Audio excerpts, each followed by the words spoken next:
दर्शन साप्ताहिक समसामयिकी में आपका बहुत बहुत स्वागत है। हम आपके बीच उपस्थित हैं 12 मार्च से लेकर 18 मार्च तक की प्रमुख घटनाओं के साथ, और उन घटनाओं का विश्लेषण करने के लिए हमारे बीच उपस्थित है माही और मैं पूजा।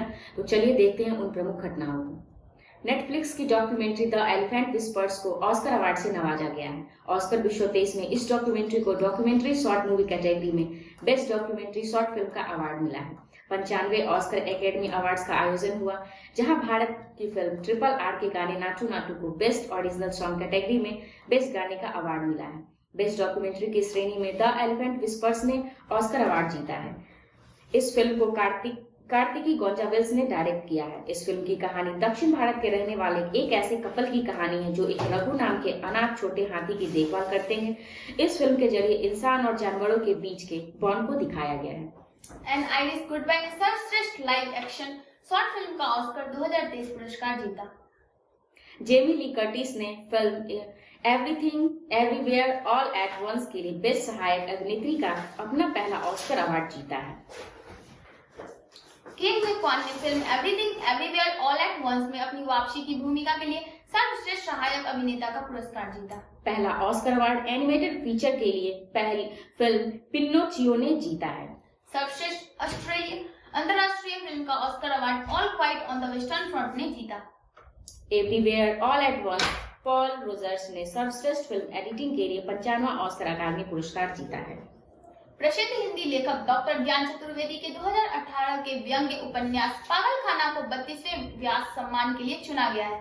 डॉक्टर चतुर्वेदी के पागलखाना मानसिक अस्पताल को प्रतिष्ठित लेखक प्रोफेसर रामजी तिवारी ने नेतृत्व में चयन समिति द्वारा प्रतिष्ठित व्यास सम्मान के लिए चुना गया है। के बिरला फाउंडेशन ने 1991 में वार्षिक व्यास सम्मान की स्थापना की, जो एक भारतीय नागरिक द्वारा लिखित और पिछले 10 वर्षों के भीतर प्रकाशित हिंदी साहित्य को प्रदान किया गया सबसे अच्छा पुरस्कार है। इसमें 4 लाख रुपए का पुरस्कार दिया जाता है। आईटी सेवा प्रदाता टेक महिंद्रा के अनुसार इन्फोसिस के पूर्व अध्यक्ष मोहित जोशी को 30 दिसंबर 2023 से शुरू होकर 19 दिसंबर 2028 को समाप्त होने वाले 5 साल के कार्यकाल के लिए कंपनी का प्रबंध निदेशक और मुख्य कार्यकारी अधिकारी नियुक्त किया गया है। भारत ने ITB बर्लिन में अंतर्राष्ट्रीय Golden City Gate Tourism Award 2023 में गोल्डन एंड सिल्वर स्टार जीता। पर्यटन मंत्रालय ने TV, cinema, commercial international and country international श्रेणी में गोल्डन एंड सिल्वर स्टार जीता है। प्रधानमंत्री नरेंद्र मोदी ने कर्नाटक राज्य के हुबली में श्री सिद्धरुद्धा रेलवे स्टेशन पर 1.5 किलोमीटर का दुनिया का सबसे लंबा रेलवे प्लेटफॉर्म समर्पित किया है।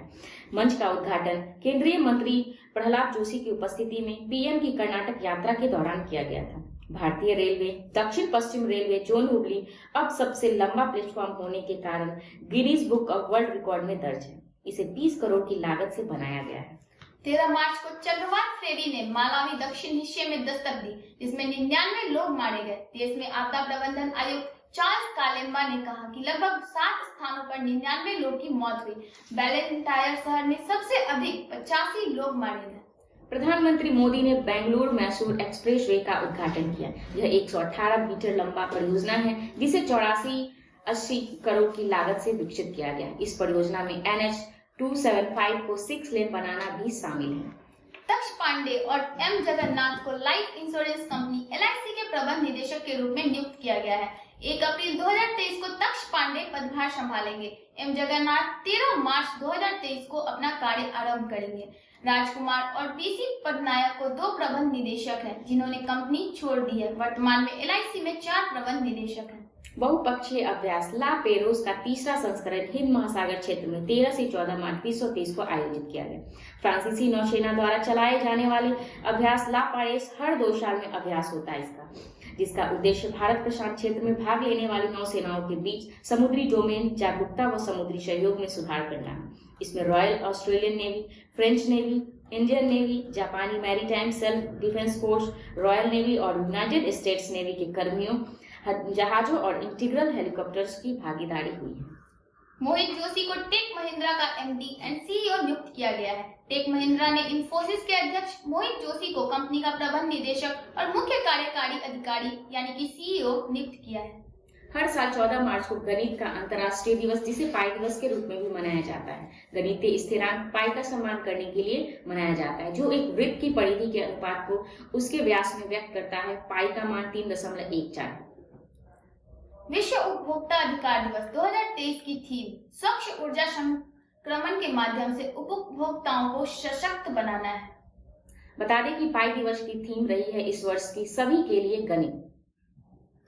एनएमडीसी के निदेशक अमिताभ मुखर्जी ने चेयरमैन एवं प्रबंध निदेशक का अतिरिक्त पदभार संभाला है।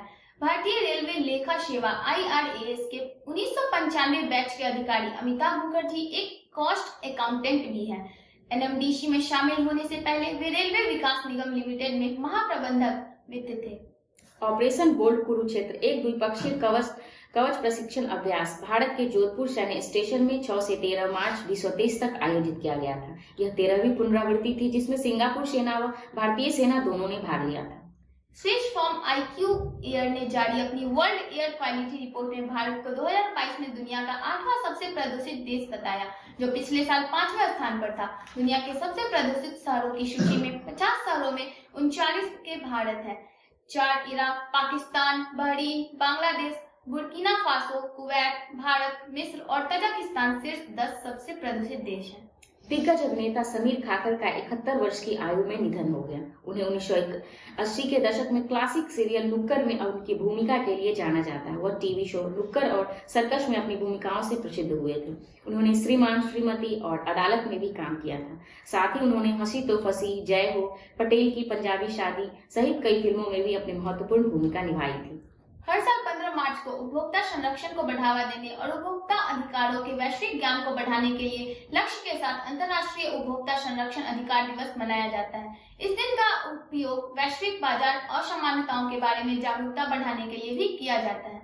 अमेरिकी सीनेट कमेटी ने एरिक गारसेटी को न्यूयॉर्क के भारतीय राजदूत के रूप में नामित किया है, जो 2 साल पहले राष्ट्रपति जो बाइडेन द्वारा नामित किए गए थे। उनकी नियुक्ति अब स्थगित कर दी गई है। एरिक गारसेटी लॉस एंजल्स के सिटी काउंसिल के राष्ट्रपति के रूप में 4 लगातार कार्यकाल की सेवा कर चुके हैं और वह राष्ट्रपति बाइडेन के करीबी मित्रों में से माने जाते हैं। उन्होंने डेमोक्रेटिक पार्टी का भी नेतृत्व किया था। एरिक गारसेटी 2013 से 2022 तक लॉस एंजल्स में मेयर के पद पर रहे। इंडियन नेवी के भारत के पहले chief of defence staff CDS दिवंगत जनरल बिपिन रावत की स्मृति में 2 अवार्ड्स की घोषणा की गई है। इस वर्ष की ट्रॉफी नौसेना अध्यक्ष एडमिरल R हरि कुमार द्वारा प्रदान की जाएगी। इस अवार्ड की घोषणा इंडियन नेवी ने 16 मार्च को दिवंगत जनरल बिपिन रावत की 65वीं जयंती की पूर्व संध्या पर किया। मरणोपरांत पद्म भूषण से सम्मानित दिवंगत जनरल बिपिन रावत के नाम पर जिन 2 अवार्डों की घोषणा की गई है, उनमें से पहला अवार्ड योग्यता के समग्र क्रम के प्रथम रहने वाली महिला अग्निवीर प्रशिक्षु को दिया जाएगा। साथ ही दूसरा अवार्ड गोवा के नेवल वॉर कॉलेज NWC में नेवल हायर कमांड कोर्स कर रहे मोस्ट स्पिरिटेड ऑफिसर को दिया जाएगा। अमेरिकी सीनेट ने भारतीय मूल के अमेरिकी नागरिक रवि चौधरी को US एयरफोर्स का असिस्टेंट सेक्रेटरी नियुक्त किया है। वह इस पद पर पहुंचने वाले पहले भारतीय अमेरिकी बन गए हैं। रवि चौधरी अफगानिस्तान और इराक में कई युद्ध अभियान में अपना नेतृत्व दिखाया था। उन्होंने 5 साल तक संघीय उड्डयन प्रशासन और वाणिज्यिक संस्थान में एक वरिष्ठ अधिकारी के रूप में भी कार्य किया है। ICC ने फरवरी 2023 के ICC player of the month पुरस्कारों के विजेताओं की घोषणा की है, जिसमें ऑस्ट्रेलिया की एशले गार्डनर को ICC women's player of the match और इंग्लैंड की हैरी ब्रूक को ICC men's player of the month का खिताब मिला है। ग्लोबल रिसाइकलिंग दिवस हर साल 18 मार्च को मनाया जाता है। यह दिवस लोगों को पर्यावरण पर प्लास्टिक के हानिकारक प्रभावों के बारे में जागरूकता बढ़ाने के लिए मनाया जाता है। इस दिन का उद्देश्य रिसाइकलिंग को एक महत्वपूर्ण अवधारणा के रूप में बढ़ावा देना है। ब्रिटिश कंसल्टेंसी स्ट्राइक ट्रैक्स ने हाल ही में दुनिया के 100 सर्वश्रेष्ठ एयरपोर्ट की लिस्ट जारी की है। 2023 की इस लिस्ट में सिंगापुर के चांगी एयरपोर्ट को पहला स्थान दिया गया है। 2 साल के अंतराल के बाद चांगी एयरपोर्ट फिर से पहले स्थान पर पहुंच गया है, जबकि भारत का कोई भी एयरपोर्ट टॉप 20 में नहीं है। एम्स्टर्डम में पैसेंजर टर्मिनल एक्सपो में आयोजित वर्ल्ड एयरपोर्ट अवार्ड्स के दौरान इसकी घोषणा की गई है। स्काईटेक्स यूनाइटेड किंगडम स्थित एक कंसल्टेंसी है जो एक एयरलाइन और हवाई अड्डे की समीक्षा और रैंकिंग साइट को ऑपरेट करती है। चांगी एयरपोर्ट को 12वीं बार विश्व के सर्वश्रेष्ठ हवाई अड्डे का खिताब मिला है। वैश्विक रिसाइकलिंग दिवस 2023 की थीम क्रिएटिव इनोवेशन रही है। द्रोणाचार्य पुरस्कार विजेता प्रख्यात कोच तारक सिन्हा का लंबी निधन हो गया। उन्हें मनोज प्रभाकर, रमन लांबा, अजय शर्मा, अतुल वासन, सुरिंदर खन्ना, संजीव शर्मा, आकाश चोपड़ा, अंजुम चोपड़ा, रुमेली धर, आशीष नेहरा, शिखर धवन, ऋषभ पंत जैसे भारत के कुछ बेहतरीन क्रिकेटरों को प्रशिक्षित करने के लिए जाना जाता है। भारत का आयुध फैक्ट्री दिवस 18 मार्च को मनाया जाता है, जो उपखंडीय शासन के दौरान ब्रिटिश भारत द्वारा कोलकाता में कोसीपुर में पहली आयुध फैक्ट्री की स्थापना के अवसर को याद करता है। रक्षा मंत्रालय इस दिन को भारतीय झंडा फहराकर, राष्ट्रगान गाकर और भारतीय सशस्त्र बलों द्वारा उपयोग किए जाने वाले विविध आर्टिलरी और सैनिक उपकरणों का प्रदर्शन करके इस दिन को मनाते हैं। यूं ही हमारे साथ बने रहे मार्गदर्शन साप्ताहिक समसामयिकी के साथ। आपका बहुत बहुत धन्यवाद।